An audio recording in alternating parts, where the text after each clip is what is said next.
जादुई आईना। रागिनी परी परीलोक की रानी परी की बेटी थी, इसलिए रानी परी ने मरने से पहले उसे एक जादुई आईना दिया था।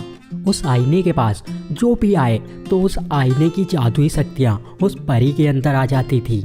रागिनी परी ने उस आईने को बहुत ही संभाल कर रखा था ताकि कोई परी उसके सामने ना आ सके, क्योंकि वो जादुई शक्तियाँ अगर गलत परी के हाथ लग जाती तो वो कुछ भी कर सकती थी। लेकिन अब कुछ गड़बड़ होने वाली थी। उसकी एक दोस्त रिया परी, जो कि बहुत लालची थी और कई सालों से वो उस जादुई आईने को चुराने की कोशिश कर रही थी। जादुई आईने को चुराने के लिए ही उसने रागिनी परी से दोस्ती की थी। एक दिन वो एक प्लान बनाकर रागिनी परी के पास जाती है। वो रागिनी परी, मैंने सुना है कि वो जादुई आईना बहुत ही शक्तिशाली है। मैं तुमसे इतने दिनों से कह रही हूँ, क्या तुम मुझे वो आईना देखने दोगी? नहीं नहीं, ऐसी बात नहीं है, पर माफ करना, मैं उसे तुम्हें देखने नहीं दे सकती। अच्छा ये तो बताओ, इस वक्त वो कहाँ रखा हुआ है? वो मेरे सीक्रेट वाले रूम में है। ठीक है, चलो बाहर चलकर टहलते हैं। नहीं, अभी मुझे एक जरूरी काम से बाहर जाना है, इसीलिए माफ करना, मैं नहीं आ सकती और मैं कल तक ही आ पाऊंगी। क्या? फिर तो मुझे बहुत ही अच्छा मौका मिला फिर जादुई आईना चुराने के लिए। इसके जाते ही मैं उस जादुई आईने पर हाथ साफ कर दूंगी और इसे कुछ पता भी नहीं चलेगा। फिर कुछ घंटों बाद रिया परी महल में वापस आ जाती है तो वहाँ कोई नहीं था, क्योंकि रागिनी परी महल से बाहर गई हुई थी और इसलिए सारे नौकरों की छुट्टी थी। मुझे इस रूम का ताला तोड़ना होगा, क्योंकि चाबी तो रागिनी परी के पास होगी। फिर काफी कोशिश के बाद रिया परी ताला तोड़ ही देती है। रिया परी अंदर जाती है, उसे चमकता हुआ आईना दिखाई देता है। वाह, ये तो कितना खूबसूरत आईना है। इतना अच्छा आईना तो मैंने अपनी जिंदगी में पहली बार देखा है। मुझे इसे जल्दी से लेकर जाना होगा। रिया परी उस आईने को लेकर अपने घर आ जाती है। मुझे नहीं लगता कि इस सब के बारे में रागिनी परी को कभी पता भी चल पाएगा। लेकिन रिया परी को ये बात नहीं पता थी कि रागिनी परी ने पूरे महल में सीक्रेट कैमरे लगाए हुए थे, जिससे रागिनी परी को सब पता चल जाता है। मुझे तो यकीन ही नहीं हो रहा कि तुम ऐसा कर सकती हो। उसके लिए बहुत देर हो चुकी है। मैं अभी इस आईने के सामने आकर जादुई शक्तियाँ हासिल कर लूंगी, फिर तुम मेरा कुछ भी नहीं बिगाड़ सकती। रिया परी जैसे ही आईने के सामने आने की कोशिश करती है, तभी रागिनी परी उस जादुई आईने को नष्ट कर देती है। ये तुमने क्या किया? अब मैं तुम्हें नहीं छोड़ूंगी। रागिनी परी रिया परी को कैद कर देती है। इस तरह रिया परी के लालच की वजह से उसे सजा मिलती है। तो दोस्तों, आपको ये कहानी कैसी लगी हमें कमेंट करके बताइए, और ऐसी और कहानियाँ देखने के लिए चैनल को जल्दी से सब्सक्राइब कर लीजिए।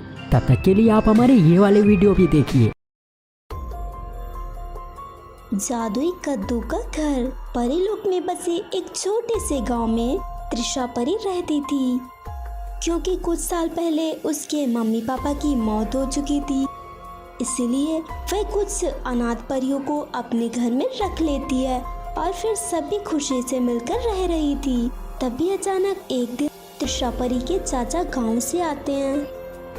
चाचा जी, आप अचानक यहाँ कैसे? कुछ काम था क्या? हाँ बेटी, दरअसल मैं तुम्हें ये बताने आया हूँ कि मैं जल्दी ही इस घर को बेचना चाहता हूँ, जिसके बाद अगर तुम चाहो तो तुम मेरे साथ रहने के लिए मेरे घर में आ सकती हो। चाचा जी, ये आप कैसी बातें कर रहे हैं? आप इस घर को बेच देंगे?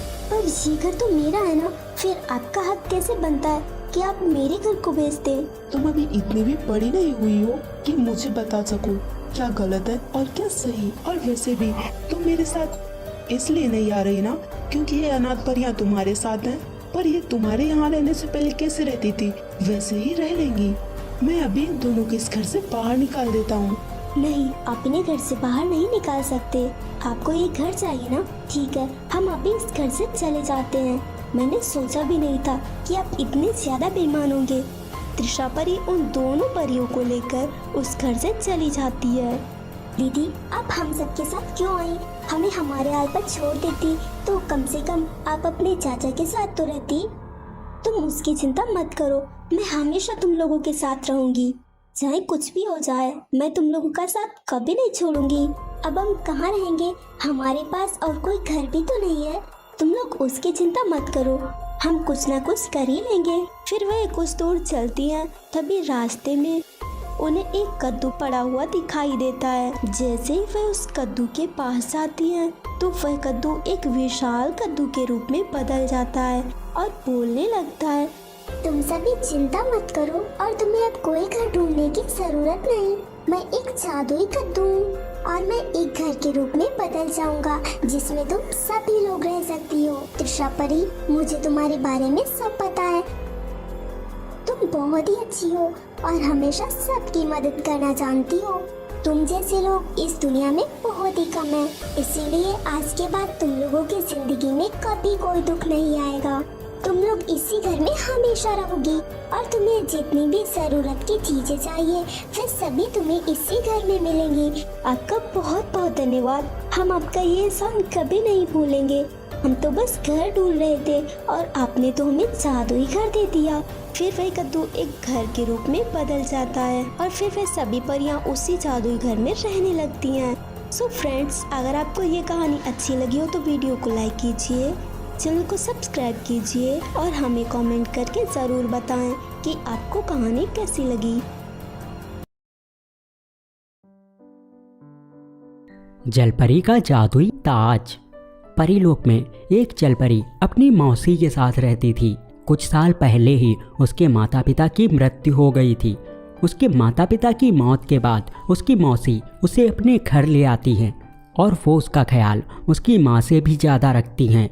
धीरे धीरे कुछ साल बीत जाते हैं और सौम्या जलपरी बड़ी हो चुकी थी। एक दिन अचानक, सौम्या बेटा, मुझे तुमसे कुछ कहना है। हाँ माँ, बोलिए ना। बेटा, मुझे माफ कर देना, मैं तुझे इस दुनिया में अकेला छोड़कर जा रही हूँ क्योंकि मेरा अंतिम समय आ चुका है। पर तू मुझसे एक वादा कर, मेरे जाने के बाद तू कभी दुखी नहीं होगी और हमेशा खुश रहेगी। नहीं माँ, आप कहीं नहीं जाएंगी, आप हमेशा मेरे साथ ही रहेंगी। क्या हुआ है आपको? मैं अभी आपको हॉस्पिटल ले चलती हूँ। पर तब तक उसकी माँ की मौत हो चुकी थी। कुछ दिन बीत जाने के बाद भी सौम्या जलपरी अपनी मौसी की मौत के सदमे से बाहर नहीं आ पाती। फिर एक दिन उसकी एक दोस्त उसके घर आती है।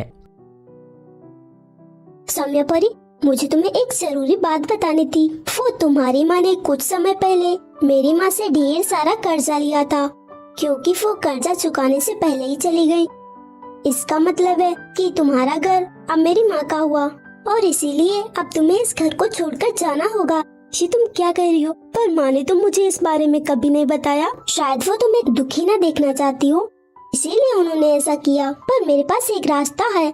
अगर मैं माँ से बात करूँ तो शायद वो तुम्हें हमारे घर में रख ले। तुम मेरे साथ चलो।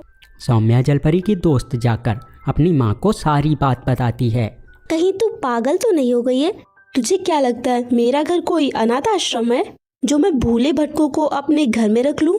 पर माँ, मेरी बात तो सुनिए। कान खोलकर सुन, चुपचाप अंदर आ जा। नहीं माँ, मैं अपनी दोस्त को छोड़कर नहीं आ सकती। रिया परी, तुम मेरी चिंता मत करो, मैं ठीक हूँ, तुम जाओ। ठीक है, पर तुम अपना ख्याल रखना। सौम्या जलपरी दुखी मन से अपने गांव वाले घर की ओर जाने लगती है। रास्ते में उसे एक ताज पड़ा हुआ दिखाई देता है। अरे, ये किसका ताज हो सकता है? बिल्कुल नए जैसा लग रहा है क्योंकि मैं एक जादुई ताज हूँ। क्या? ये तो बोल भी रहा है। मतलब ये सच में जादुई ताज है? हाँ, सच में मैं एक जादुई ताज हूँ और तुम्हारे बारे में मुझे सब पता है, इसीलिए मैं तुम्हारी मदद करूँगा। पर कैसे? मेरे पास तो कोई घर भी नहीं है, इसीलिए मैं अपने गांव जा रही हूँ। वहाँ एक छोटी सी झोपड़ी है, मैं वहीं रहूंगी। तुम चिंता मत करो, तुम्हें गांव जाने की कोई जरूरत नहीं है। वो जादुई ताज अपनी जादुई शक्ति से सौम्या परी के लिए एक बहुत ही बड़ा घर बना देता है। अब तुम हमेशा इसी घर में रह सकती हो। सौम्या जलपरी इतना बड़ा घर देखकर बहुत ही खुश होती है और उस घर में रहने लगती है। तो दोस्तों, ऐसी और कहानियाँ देखने के लिए चैनल को सब्सक्राइब कर लीजिए। तब तक के लिए आप हमारे ये वाले वीडियो भी देखिए।